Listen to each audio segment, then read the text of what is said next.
All right, so we're just going to kind of, we only made it like halfway through the presentation last week, and last week was really just an introduction class, so you really didn't miss a whole lot. I was just kind of introducing the idea of tactics and, what they are, what they fit into in terms of our spiritual discussions. And so one of the distinctions that Greg, the author of the book that we're kind of basing this off, made is this difference between strategy and tactics. So what we kind of learned in the last class were a lot of our strategic information that we might use. So, evolution and kind of some of the flaws with that view, with atheism, the resurrection and kind of all the evidence for that, evidence for God's existence, all that stuff. So that's kind of like filling up our information base, which then now what we're going to use, we're going to learn kind of the more tactical side. How do we then engage people in conversations using this information that we now have? So it's the way he puts it is kind of, we're deploying our assets, right? So it's kind of how we maneuver in those conversations to kind of help keep us, what he says, keep us in the driver's seat of the conversation, so we're not constantly on the defense, being overwhelmed with challenge after challenge after challenge after challenge. And so where I'm going to leave, so we kind of went over this question, or this scenario last week, so we're going to move into the next one. We have two other scenarios to go through, and since I've got a group of three, I guess you guys can just like have a group of three and just kind of discuss this amongst yourselves. So what you're going to do, I'll kind of read off the scenario, and then I'm just going to see how would you react, in this situation? What would you do? And there's no right answer to it. It's just, just trying to get a baseline, before we actually learn some of the tactics. That's something important to know. We didn't actually learn any tactics last week, so you're really not behind at all. So here's the scenario. It's the night of your weekly Bible study group, and during the discussion of the Sunday sermon on the Great Commission, a newcomer remarks, "Who are we to say that Christianity is better than any other religion? I think the essence of Jesus' teaching is love, the same as all religions, not telling other people how to live or to believe." And the rest of the group fidgets around awkwardly but says nothing. And the challenge here is you're concerned about your friend's statement and want to say something, but you're also concerned about sounding intolerant or narrow-minded, right? So you don't want to give that vibe. But no one else is speaking up, and you only have a few seconds before you lose the opportunity to represent God's view on the subject of other religions. And so what would you do in this situation? So Josh, if you want to pair up with, just kind of get together with Caroline and Evan here, just kind of discuss it. I'll give you more than 10 seconds than the situation would normally allow. So I'll give you like a minute or two, and then come back and, So that's the difference with this class. It's going to be a little more interactive. So yeah. So have at it. See what you come up with.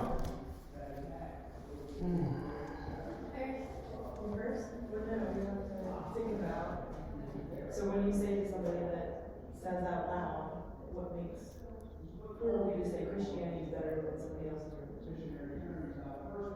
What do you say to that?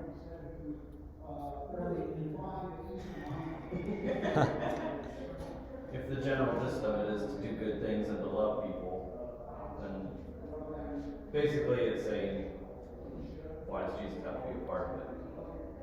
But it's Jesus and what he did that gives us that ability.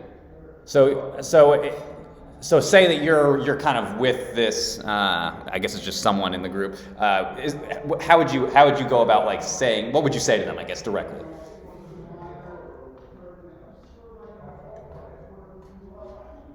Again, there's no right answer. It's just kind of want to know, like in the spur of the moment, what would you do? Would you just remain quiet? I don't know how to say without being mean. My answer would probably not be. Yeah, right. Well, that's good. That's why this class is helpful then, right? And sometimes the truth it's offensive, right? So when we say a true thing, sometimes no matter how respectful you are in your response, sometimes people just take offense to it, right? So sometimes you can't avoid it.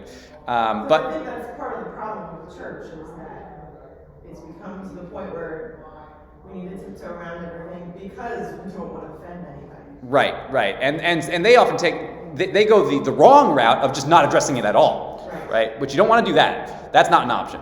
Right, so we're actually going to come back to these questions in a little bit with our first tactics. So don't worry if you didn't even get a response, because you will have one later.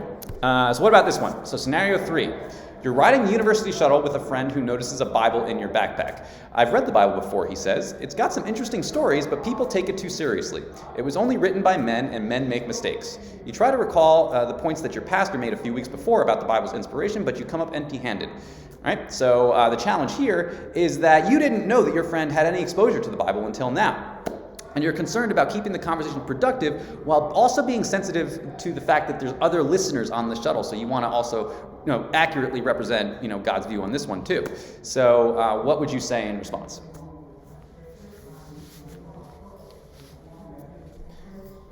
Again, no wrong answer. That's just.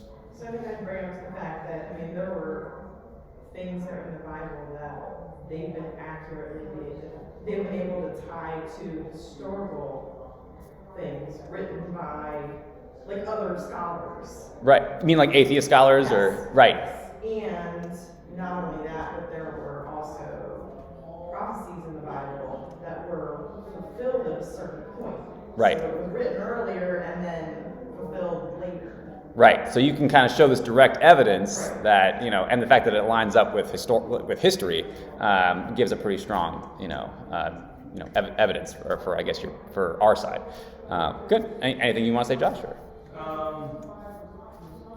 It's difficult because, obviously, we know it wasn't just written by men who got it out of thin air. It Right. was God breathed and inspired. Every word was inspired by God in some Right. way. We know that, but to explain it to somebody on a bus ride, how do you? That's like a 2-hour conversation. Sure. Right. Yeah. You're gonna have to get really in the nitty gritty. Right. So. I think maybe just leaving it at that. Just saying, there's more to it than just some guys wrote down some stories and called it the Bible. Right. Right. Okay. Just planting that seed of it's not just, like we talked about last week, it's planting the seed and it might be 10 years before the seed grows into anything, but maybe they've only ever just looked at it as a storybook. And Right. if you just say one sentence that says, well, every story in there, every word in there was inspired by God through the hand of whoever wrote it. Right. That might trigger them eventually to Have. go home and be like, oh, I never thought about that. Let me research that. Yes. That's a good point, right? So they might not know kind of our interpretation or how we conceptualize the Bible's inspiration. Okay, those are really good responses. I like it. Okay, so the Columbo tactic. All right, so this is our first and most important tactic. In fact, Greg calls it the queen mother of all tactics because it's the one that all the other ones rest upon, right? Once we know this tactic, and what's so lovely about this tactic is that it requires no skill at all, right? All you have to know is just to do it, right? And so it's named after Lieutenant Columbo, who's a fictional detective who appears bumbling, inept, and harmless, right? So there's a picture of Columbo right there. Before my time, this is going back to the 70s, so I think it's before all of our times, right? So I was unaware of this show, but basically kind of the way that it goes about is, he looks very non-threatening, right? He's kind of got this, messy type hair going on, and he's just bumbling around asking questions, and kind of an example of a question that he might ask is because obviously he's trying to solve a crime here, and so he'll say, I got a problem. Something about this thing really bothers me. Maybe you can clean this up for me. Do you mind if I ask you a question? Right, and so he kind of has that kind of cadence about him, and because he doesn't really look threatening, and he just looks like he's this guy trying to ask question after question after question. He's very disarming to the people that he's investigating, to the point where they kind of let their guard down, and they don't realize that he's actually quite skillful at uncovering the truth, and then eventually they kind of let the cat out of the bag, and they're exposed. So. The key is to go on the offensive in an inoffensive way with carefully selected questions. So that's really the key to really this whole class, right? Is questions, right? The more that we ask questions, the more that we kind of maintain control of the conversation, which really helps us, to not have to constantly defend challenge after challenge. In fact, it kind of gets reversed. The more that we're the ones asking the questions, the more challenges that they have to answer, and the more flaws of their own view usually arise, right? And so it's a really good way to help us kind of make a point without ever having to state our case, right? So it's kind of nice. So ways that you can use the Columbo tactic. So there's 3 of them. So there's this is the first of 3. So in this class we're gonna go real nice and slow. I'm not gonna have you digest 3 at one time. We're just gonna kind of learn one. We're gonna practice it, and then once we feel pretty comfortable, then we're gonna move on to the next one.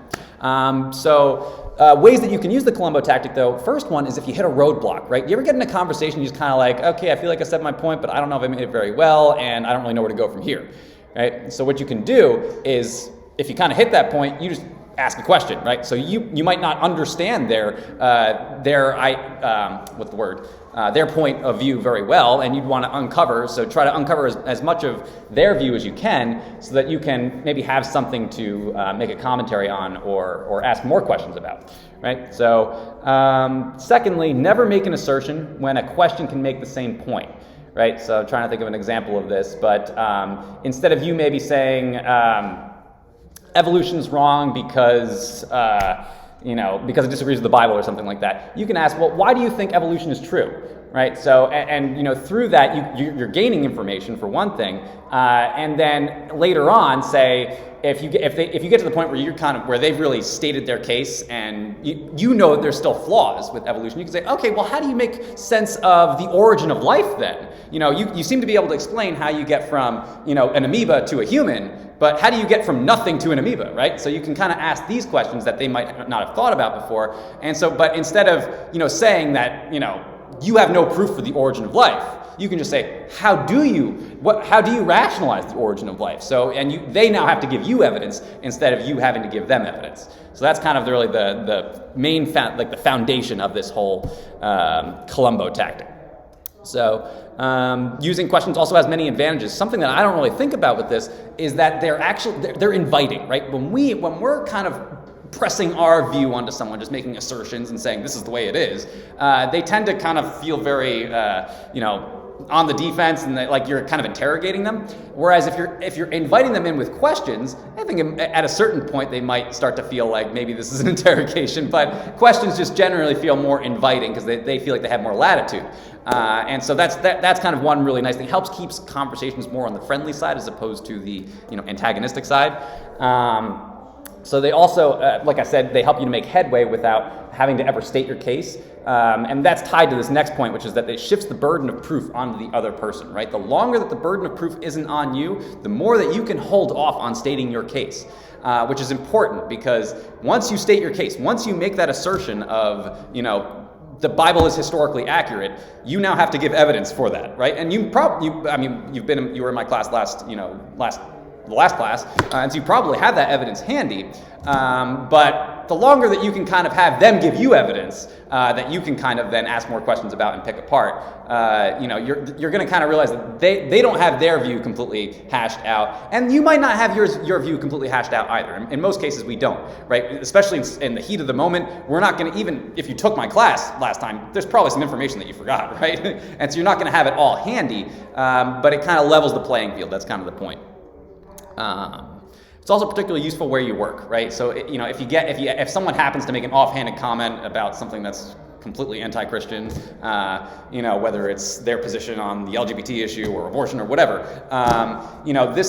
asking questions helps you to kind of engage that conversation without preaching at them.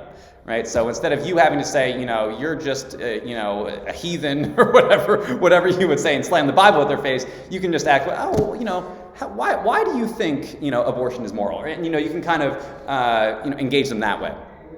So this is just a brief reflection that was in the book. I kind of felt like it just kind of shows how the burden of proof functions. So Greg, over the course of a conversation with a woman about animal rights, kind of got into a heated debate, right? And instead of contradicting her directly by asking her, by making his case, by stating his point of view, he just kind of kept asking her questions, right? Because I'm assuming he didn't actually go into great detail on this, but he basically said that, she really thought that animal rights were something very important. Not that we should abuse animals or anything, but I'm sure she had, said that, well, we can't eat animals, that's abusing animals or whatever. And, of course, that's not biblical, so we don't we wouldn't agree with that necessarily. And so he probably went down the route of like, well, where do you found animal rights? Like, where do you find them? Do you have some sort of transcendent document that that would ground these things called animal rights? And eventually she got so frustrated that she started attacking what she thought was his views about animal rights. And he said,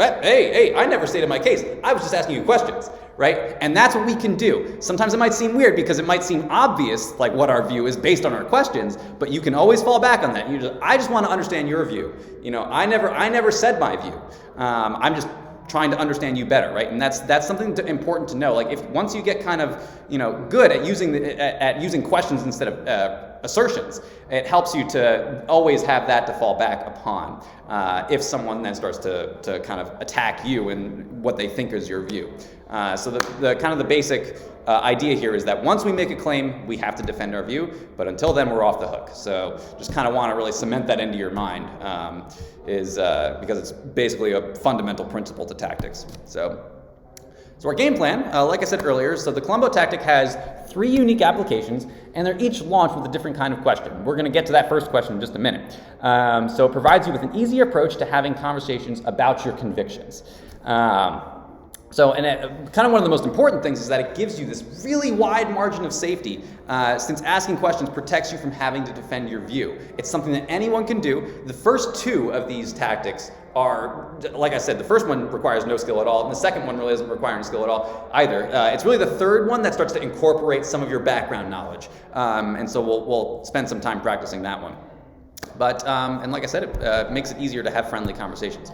Okay, any questions on anything I said so far? No? Pretty good? Okay. So the first step is to gather information. So you want to get the lay of the land. And that's what this first question is doing. So the first question is, what do you mean by that? So that's really want to remember that question.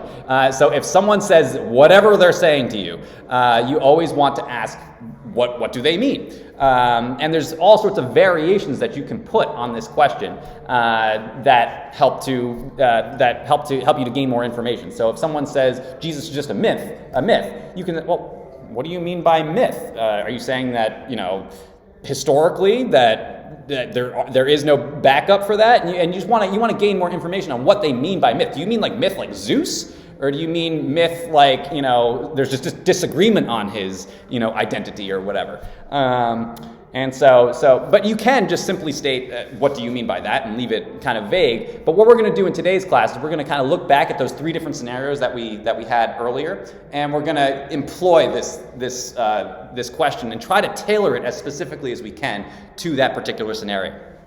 So it's a clarification question that helps you to learn what a person thinks, so you don't misunderstand or misrepresent him or her, right? So you don't build. Anyone familiar with the term a straw man or a straw man argument? Is that okay? Very good. So a straw man argument is basically when you completely misrepresent their view, right? So you kind of build up this man of straw that's very easy to blow over, right?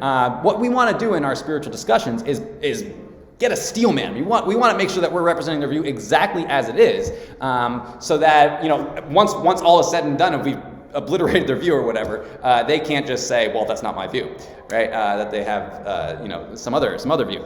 And secondly, we want to deliver it in a mild and genuinely inquisitive fashion, right? So we want to make sure that that's kind of like another main principle in this class, is that we're not belittling them or humiliating them. We're always kind of being salt and light in that regard. Anything else I want to really say on that? Yes, it alerts you to weaknesses, flaws, or ambiguities, right? So where initially their assertion, whatever it is, trying to think of one off the top of my head, might seem like it's really scary. I don't really have one off the top of my head, but sometimes when people make assertions, and we don't really know the full breadth of their view, it can seem kind of rock solid, right? And we don't really know. Actually, I think evolution is that way. If you don't really know a lot of those counter arguments to evolution, it sounds like it's pretty, condemning. Science is. They have like so much of science behind them, But once you know that there's some kind of flaws in their argument, you kind of know those ambiguities. It helps you to then ask questions about those. So the more information you gather, the more likely you're going to run into those ambiguities. So, anything else I want to say? There's a whole lot of repetition there. So be sure to pay close attention to their response, though, right? So we want to make sure that, since this is kind of our baseline, that we're not our mind's not wandering at this point. This is one of the most important parts of the conversation is that stage of gathering information, even though we're not necessarily the ones kind of, doing the footwork right now. This is them just kind of telling you their views.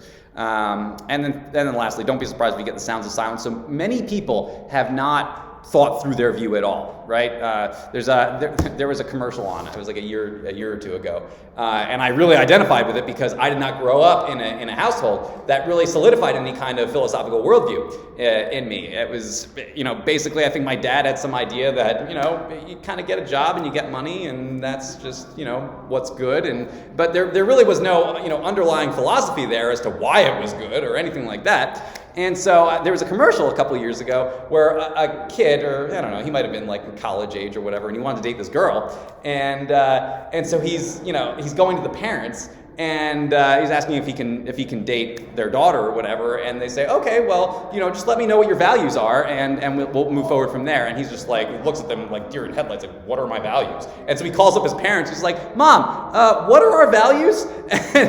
And I'm just like, I just identify with that so much, and I think that there's a lot of kids out there, and even young adults, that have no idea what their value system is. Now they do have values, and you will notice that in the actions that they take, what they tend to stand up for or whatever, but they themselves have not actually reflected as to why they think that. It's something that they've just absorbed from the culture. And so sometimes when you just ask a very simple question of whatever the topic is, why is it that you don't believe in God, or what's your evidence for the lack of existence in God, or how do you deal with the Cambrian explosion, all these little facets of either evolution or atheism, they have no response, and so they're just caught completely flat-footed and have no idea what to say, because it's just never it's not something that they've never really reflected upon before.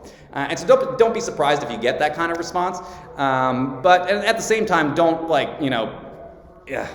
don't kind of gloat over it either. And not that I'm saying you would, but sometimes there's that temptation, especially if they've been nasty to you, right? Because that can happen, where someone is just saying you're just a Christian bigot, you're the worst person in the world, and then you kind of catch them flat-footed in this way, and it's really easy to say, "Ha! I'm not the bigot. Who's the bigot now?" Right? So it's tempting to do that, but we always want to try to remember, we are representatives of Christ, and we're trying to, even in these kind of difficult, sometimes hostile conversations, to represent him even there.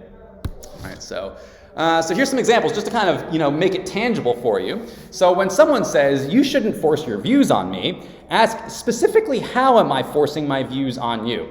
Right? And kind of where this is going is the assumption in this is that you didn't just kind of go up to someone on the beach with the Bible and say, you're going to hell, right? That in that case, you might be forcing your views on them. This is the idea behind this is that this just kind of happened organically. You're at work, or maybe you're just kind of somewhere with maybe a friend who's not a Christian, and some controversial subject comes up. I think we all know what those are now in today's culture. LGBT, abortion, Israel, Palestine, whatever, and you give you kind of weigh in on that, and you say, I really don't think it's good. I really think that, Israel should do whatever it takes to just take out Palestine or whatever. And they start to get defensive, like, hey, don't force your views on me. I'm like, well, you kind of voiced your opinion on, that. In your disagreement with me, you're kind of saying that you don't think that. Are you saying that I really just can't have a point of view, or I'm not allowed to have an opinion, or what is it? So as long as it kind of came up organically within that conversation, oftentimes with them kind of expressing oh, it's just awful what Israel's doing to Palestine, you kind of respond to that. What they're assuming there is that their view is better than yours, right? And so they're forcing their view on you just as much as in your response, you're forcing your view back on them. There's no forcing of any views there. You have two parties stating their opinion, right? And so they probably haven't reflected on that, realized that they've just that they just don't like your point of view, and therefore they're labeling it as forcing. Any comments on that one? Or pretty good. In agreement with that? Okay. And if you want to chime in, Evan, feel free. Maybe. Okay, so when someone says that's just your interpretation, ask, what do you mean by just, right?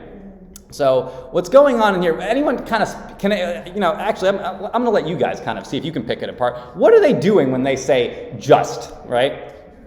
Can you kind of figure that out? What's kind of going on there? Like belittling your point of view. Right.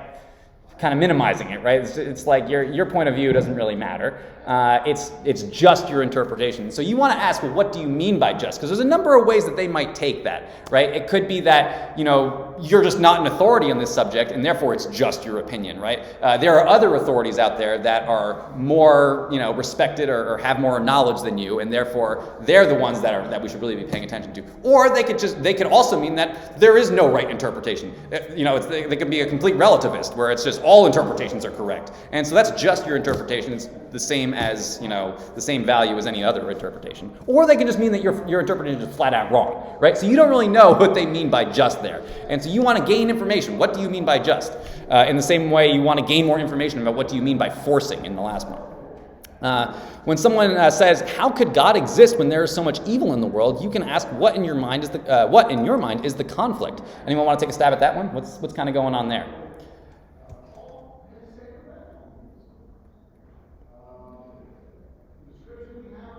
This one kind of, if you think back, I can't remember who was in this class during our last session, or not the last session, but the last class that we had, because we kind of tackled the problem of evil. But what's going on here is this one's most likely going to cause them to be you're probably going to get the sounds of silence with this one, because in their mind, it's self-evident, right? It's self-evident that if there is a good God who is all-powerful, but there's also evil, how can they both possibly exist? God, the all-powerful God would have quashed evil, right? But of course, they're not taking into account is that you don't have evil or good without someone who set up a standard for what is evil or good, and you don't get that without God, right? And so you can kind of ask, well, what in your mind is the conflict? They're probably going to be like, I don't know what you mean by that. Obviously, there's a conflict. And then you can say, well, how do you get God or how do you get evil without God to make a standard of what's right and wrong, right? So that's kind of where you can go with that one.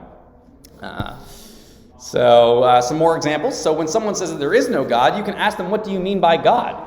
And that might sound like a weird one to us because, it sounds like a pretty obvious statement. If someone's saying there is no God, it sounds like he's saying there is no God, there's no God, right? But they could mean like some caricature version of God that they might have of the Christian version of God. So like man with white beard up in the sky type of thing, right? And not taking into account there's the Trinity, not taking into account that there's Jesus, who is kind of the physical incarnation of God, but there's also the Holy Spirit, right, which is obviously spirit, and you also have God, who is the Father, who is spirit.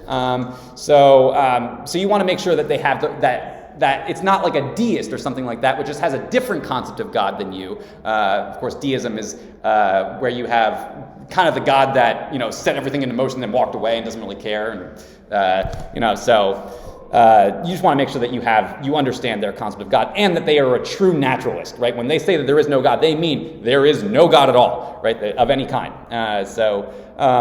In most cases, if someone says there is no God, they probably mean exactly what they said. But you just want to make sure that you understand them fully. When someone says all religions are basically the same, you can ask, in what way are they basically the same? Anyone remember this one from the last class? Like, what's going on here? A lot of people compare like Islam and Judaism and Christianity. It's very similar. They're all very similar, but most Islam is like fireworks, and so is Judaism, and that's not what Christianity is about. Right. I think a lot of people just see the front of each religion and they're like, oh, they all have one God. Right. All are like works and stuff like that. And it's like, Yeah, because there's an element of works in each one, right? I think where a lot of them get confused, I think, is like each one kind of has its own version of the golden rule, right? Where do unto others as you would want them to do to you. And I think for some reason they all think that that's the crux of each religion. I'm like, that's really not the crux of Christianity at all. The crux of Christianity is that Jesus died for our sins so that we can have eternal life with him, right? Which is obviously not the teaching of Islam or Judaism. In fact, that's a point of big contention between those two. And so what you're trying to do here is you're trying to uncover, are you saying that the similarities are more important than the differences? Or, so you're just trying to understand what their view is. And that's kind of what you're doing in all these questions. Here's a couple that we talked about a little bit, but it can be a little complicated. So when someone says miracle stories were added to the Bible, you can ask what they mean by added to. Anyone have any thoughts on that one? You can just take a stab at it. It doesn't really matter. Yeah, this one's a little bit more complicated. So what they're kind of assuming here is that, so at first, right, when the Gospels were first written by, I don't even know if they think it's the apostles. Some people would say it's just not the apostles. But we'll say that whoever wrote the original version of the Gospels did not have miracle stories in it.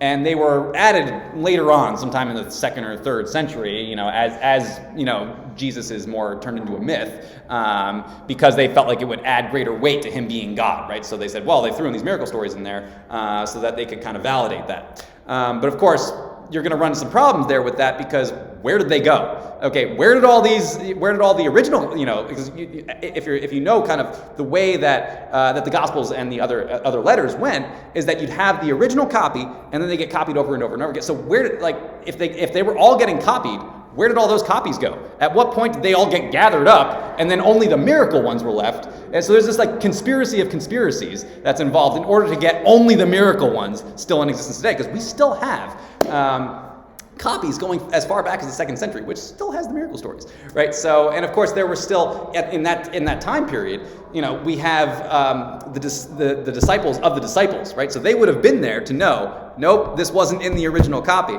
And so what you're trying to do is you're trying to get an understanding of do you actually know the chain of custody of the Bible, or are you just saying something that you heard that was parroted by someone down the line? So you're really just trying to get a baseline understanding of what's your knowledge on the subject of the chain of custody of the Bible, right?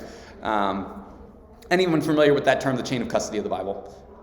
So it's basically who had it when. So we're talking Book of Romans, right? Originally it was Paul, right? And then it got passed down to maybe Clement or one of those church initial church fathers, and then it just kind of kept going and going and going until you eventually get to today, right? So who was kind of holding on, who had custody of that particular gospel or letter, as history progressed.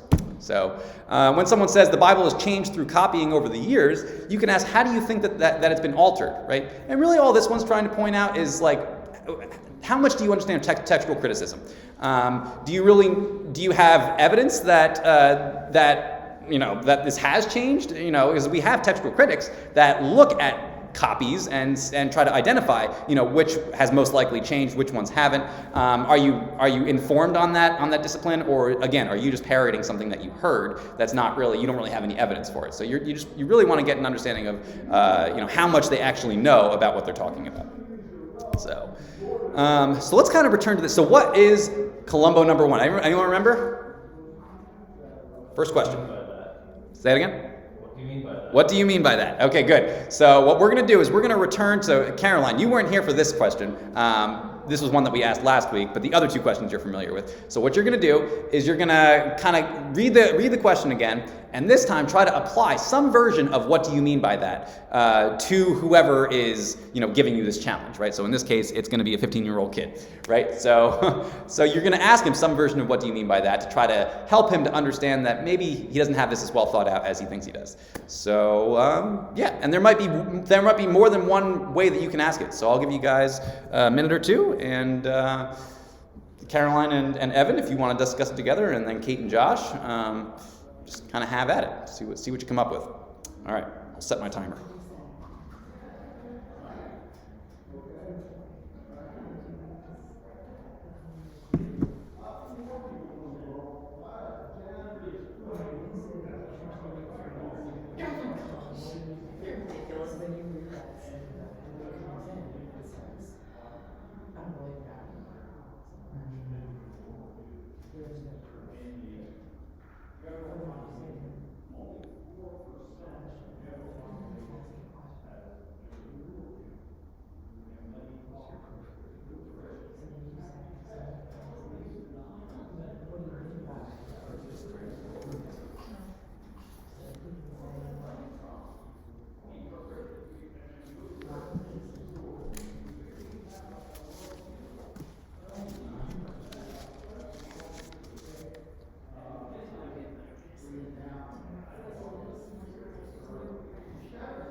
crazy. Oh my God, it's so rational. You're sane.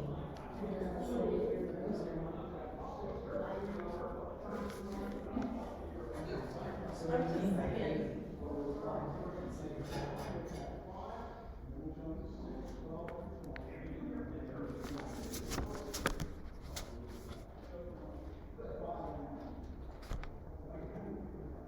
Okay, you guys just let me know if you're ready. Feeling pretty good? All right, you got it? All right. So, Caroline, what'd you come up with? So I would say, what do you mean by there's no proof? Okay, that's a good one. Yep, that was one I had. So that's that. I only had two. So, and they're both kind of similar. So you'd probably get the same answer with both of them. What'd you guys say? I would say, what's the proof that there is no proof? Because I have proof. Okay. He wants to go forward and make the assertion. That's right. Very good. What changed your mind? That's a good one. Yeah, because it says he doesn't believe anymore. So What changed your mind? I think we said this last week too, but like, what led you to this? Right. That's a really good. I actually didn't have that one, so that's good. I like that. You want to know what led them to that alteration in their beliefs. These sorts of questions always bring me back to the movie God's Not Dead, where they're like the professor's saying there is no God, there is no God, there is no God the whole time, and then at the end the kid gets in the argument with the professor, and he's like, "Why do you hate God?" And then he goes into this whole thing about how merciful God wouldn't let my mother die of cancer and all this stuff, and he's like, "So there is a God." Right. So it's like, was there a situation? There had to be something that took you down from this path, and now you're on this path. Right. So what was that? That's good. I like that. And then maybe if we can understand what changed your mind, that's what we need to be talking about, not whether or not there is a God. Right. Very good. All right. The only other one that I had was, what do you mean by not rational? So, between it being not rational or no proof, or even better, really just trying to hone in on exactly, what it is in their mind, like Josh said, that changed it. So, it's very good. So religious pluralism. So this is the one that we started with this earlier today. So we'll kind of read through that one, see what you come up with this one.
So just let me know when you guys think that you got it, or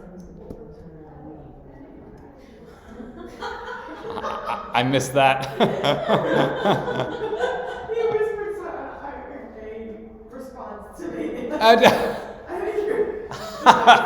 think you're supposed to answer as soon as they come back. Okay. Yes, gentle and respectful. You want them to come back and be seen, not to leave and be even more questioned. There is that temptation, though. Yes.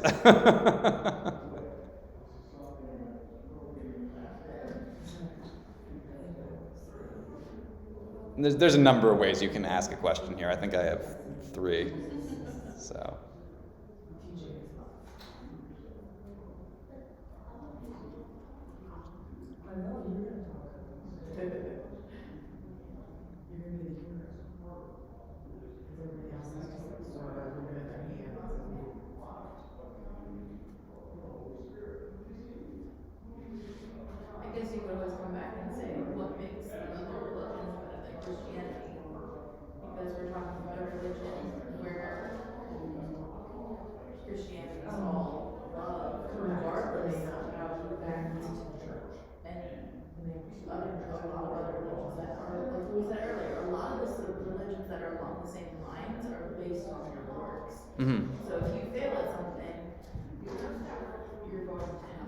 Right.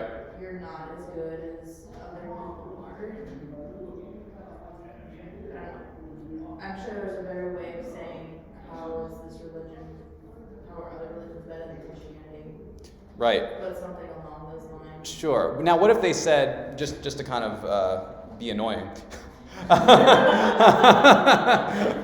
what if they said, well, I don't think any one religion is better than the other. I think they're all equally right, or all equally good, or all equally bad. Yeah.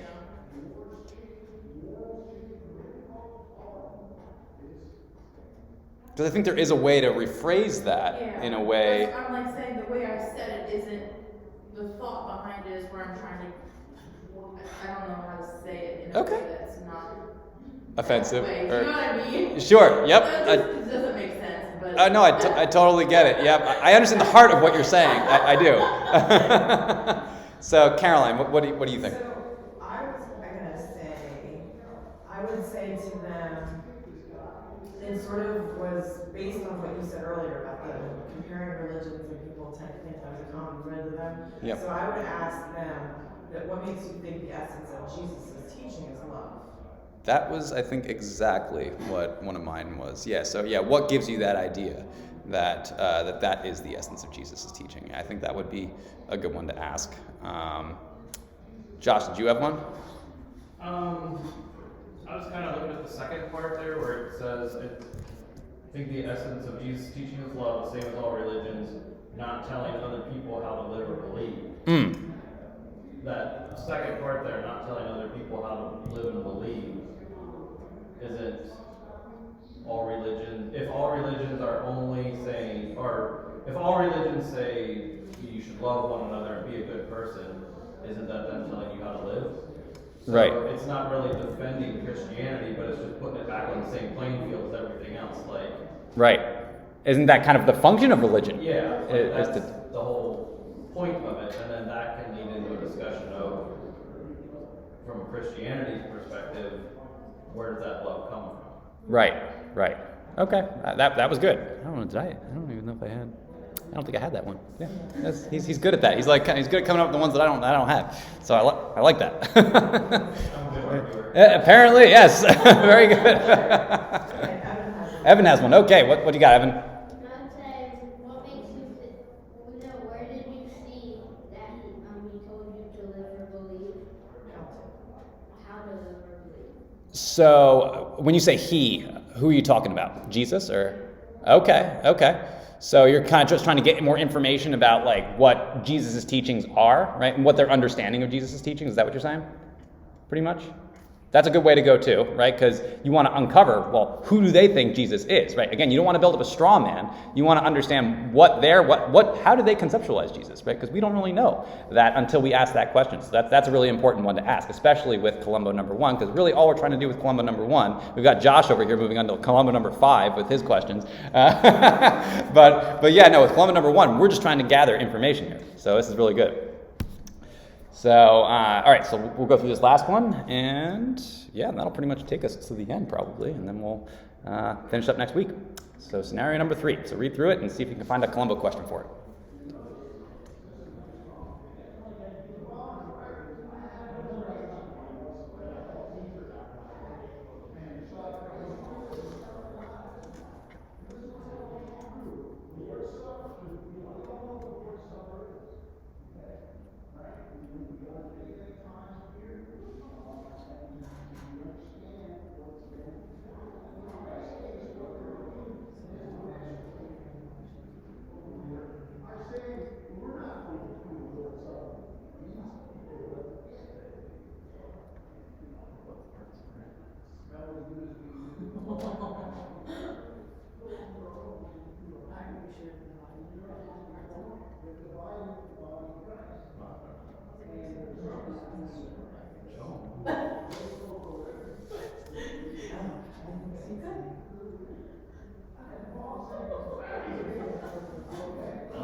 How we feeling? Think we got something? All right.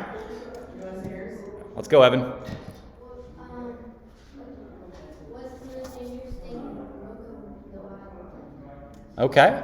So just trying to gain an understanding of where their emphasis is in the Bible. What do they think is most important in the Bible? Is that kind of what you're saying? But you don't know if they actually read the Bible. That's a good point, right? Maybe they haven't read the Bible, and therefore they're really not going to know what they're talking about, right? They're just hearing from somebody else that there's Right. a bunch of stories in there. Right. And they're just saying, I read the Bible before. Right. So that's good. So you're kind of getting a baseline as to, he says that he says he read the Bible, but maybe he's lying. Is that what you're kind of saying? He might not be telling the truth on that one. That's true. So very good, Evan. Caroline, do you have any other ones or? Yeah, that was sort of what That was like both of your discussion. I said first about, what's if the person is saying I read the Bible before, and then you can just say, what's your favorite book of the Bible? Okay. And sort of try to lead them into a Bible Discussion. Oh, okay. So it opens the. I guess what they read in the Bible that led them to believe That. the stories. Right. Okay. Very good. I like that. Kate and Josh, what did you guys come up with? Well, this isn't what I came up with, but that was a good one. I had a follow-up to that to be how much of the Bible have you seen? He says, I've read the Bible before. What books have you read? Yeah. Because if you read Genesis 1 and stopped there, Then. you're kind of missing some stuff. That's right. Very good. Yeah, and like the likelihood of, even if he did read through the Bible, how much of it did he actually understand? I mean, think about like the study Bibles that we have. I still don't understand like so much of like that's in there, especially like the minor prophets, and like there's just like a whole lot of information. I think I have like a basic understanding of what the overarching message of the Bible is, but there's a lot in there that you could really pick apart. And so if this person's not even a Christian, I mean, what are the chances that they actually read through it with any serious like? Right, can you imagine not knowing anything and starting in Genesis? And Yeah. and the Genesis is interesting, but they don't even part with all the names. Like Leviticus or right, yeah, right. And I'm sure like they're going to tune out at a certain point, and so yeah, you really want to uncover that information of how much do they actually. First of all, did they read it at all, right? Like Evan said, or how much did they even understand of what they did read, right? Now, did you have another direction you were going to go to, or? Well, the other thing I was going to say was they said it was only written by men. So they're obviously confirming the fact that there's a God. And then, if they're making the distinction that it was only written by men, then, well, who else could have written it? God. Right. So then I would say, have you ever seen a red letter Bible? There's parables and all that stuff was straight from Jesus. So Right. then you can talk about the Trinity and how. Now, what if they came back at you and said, well, it was written by one of his disciples. It wasn't really him that wrote it down. Well, then we can't believe anything that we see in the news because we weren't there to hear it ourselves. We're relying everything It's everything secondhand. that we did not personally witness ourselves in life is based on somebody else, and you have Reporting a it. level of trust in that. Right. Kind of a fun point that Greg made in the book is what you can ask is, do you mean that men are incapable of writing true things? So, because I think that's kind of what that's driving at. I mean, think about it. I mean, kids get 100% on spelling tests. I mean, what they're kind of saying here is that it's impossible for men to write true things, and especially when you bring in the factor of a completely omniscient being, an omnipotent omniscient being. Why wouldn't he be able to influence even an imperfect being like a human to write something true? Even though we can write true things even without God's influence. So just imagine how much more true we could write something had God been influencing someone's hand, right? Well, and I just saw something. It's funny. I just saw something on social media actually yesterday, I think, and it was this man and I don't know who he is exactly, but he goes to like a group of just kids like standing around and starts asking them questions, sort of like this. And he says to a girl, she says, "There is no God." Like they're talking about something else, and then she says, "There is no God," and then she says, like basically the Bible, like it was a bunch of stories, it was a bunch Right. of lies. Okay. That people wrote. And she said, and I don't believe it. And then he said, well, how do you know that George Washington was the first president? And she said, because he wrote it down. And he said, no, George Washington wrote nothing. It was first person witnesses that wrote it down on paper. And that's what makes you believe that he was the first president of the United States. That's right. Just like, that's likening that to the Bible. And that's a really good way of doing that too, because there's so many people that you can do that with. That was really cool. I never thought about it in that way. Right. Yeah, so much of history, especially if you go back, like, I mean, Julius Caesar, those guys. Right. Some of them are written like hundreds of years, like the biographies and stuff are like many years after they actually lived. So yeah, you have to, like, kind of what Josh was saying, we have to be ready to abandon a lot of our knowledge, if we can't trust any kind of secondhand account. So yeah, so that's a good way to kind of take that conversation, should it arise.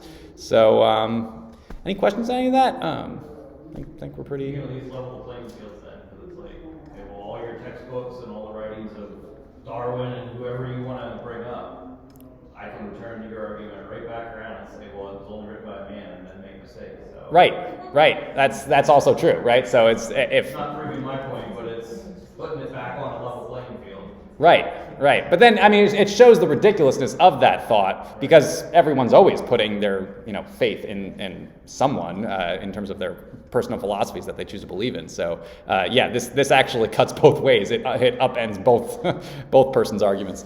So, very good. All right. Well, maybe I'll just do a quick prayer, and then we can head upstairs and round up the kids and head on to worship. Thank you, Lord, for just bring us into your house this morning so that we could just kind of learn this most fundamental of questions. What do you mean by that? So that we can just be good representatives of you in our spiritual discussions with others as we try to build them up in their knowledge of you and to just try to help make a case for your death, resurrection, and what you did for us on the cross so that other people can also come to a point of salvation as well. And it's in Jesus' name that we pray. Amen.